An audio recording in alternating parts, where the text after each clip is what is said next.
Hey everybody, this is John and welcome to the free video. Obviously keeping an eye on the cues here to see how we end up. I mean, we definitely have a lagging index here. I mean, look at this weekly range over the last 2 weeks. It's been doing absolutely nothing. This squeeze here is running out of gas, and so the question is what happens next? And in the premium video, I did talk about the put-call ratio, and I'm getting concerned about that. In fact, it's showing a near record number of bulls here in terms of call buying. And when we get at those levels, it's a very much a contrarian indicator, i.e. the crowd is wrong. And so I'm very, very cautious about the long side here. And in fact, I'm more excited about some potential downside moves. I've got some new trades that I'm initiating tonight. I will cover those in the premium video. But these are ones I'm fairly excited about, so we want to take an eye on it, to keep an eye on those. And then one I wanted to show you guys too is here we were looking at Restoration Hardware. They had earnings after the close. You can see here they're trading at $36. You can see here on our options analysis tool on open interest, as we went into the close, there is a lot of activity with call selling, but not much on put selling. And when you see something like that, it's kind of a tell that the market's already pricing in bad earnings. And you can see after hours here, we're indeed down more than the expected move. And we can, boy, that just messed everything up. Positions, there we go. So we sold the 36 calls 40 times and then did a spread at this point. We should have max profit on those in the morning, and that'll be a lot of fun. And then one solid trade that we were able to do today on wheat. We did this with wheat futures. Some of you guys did it with the ETF JJG, and we also got some wheat options. But once we got the 30-minute squeeze here, and you can see we then went across 5 different time frames. We got buy signals across 5 different time frames. When you see that, you just go long. And then we had a target here of $5.21.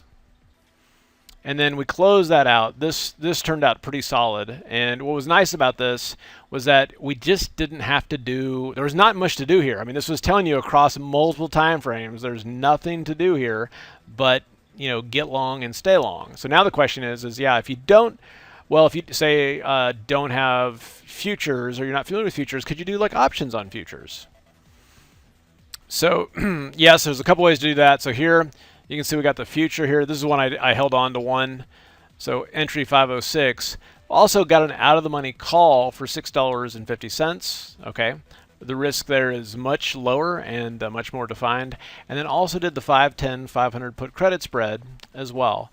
So what's nice about that is if you understand options, there's a lot of interesting things happening in the grain markets right now, as well as some other markets. And you can either trade that through an ETF, like with grains, JJG, or the actual futures contract or options on futures. So there's a lot of different things you can do. The key is just kind of trading with the flow. Okay, you got to wait for all the time frames to get aligned there. And then the other stock too we've been holding on to is MasterCard, and this thing has just been a beast. And it was funny because today we were talking like, all right, should we get out of it? Should we get out of it? And we're just like, you know what? This thing's in beast mode. It's aligned on all time frames. I mean, right now, the 30-minute chart, and in this case, the hourly chart, 2-hour chart, 4-hour chart, and the daily chart all have buy signals. So when you see something like that, it's a rare opportunity to be in what I call a rocket type move.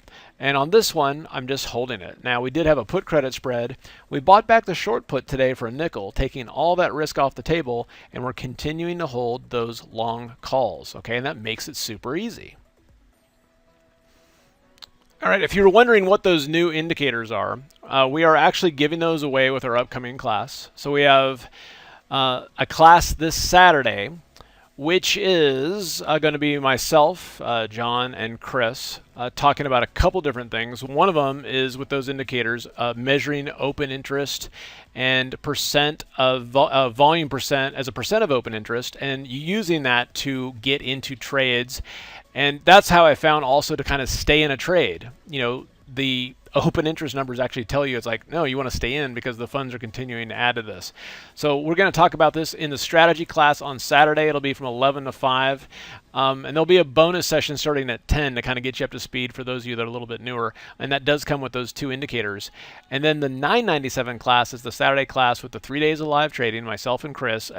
It's going to be phenomenal. We've got a bunch of new stuff that we're going to be talking about, but this is where I also talk about that multi-time frame analysis indicator plus the buy and the sell arrows that make this a lot easier. So super excited about that.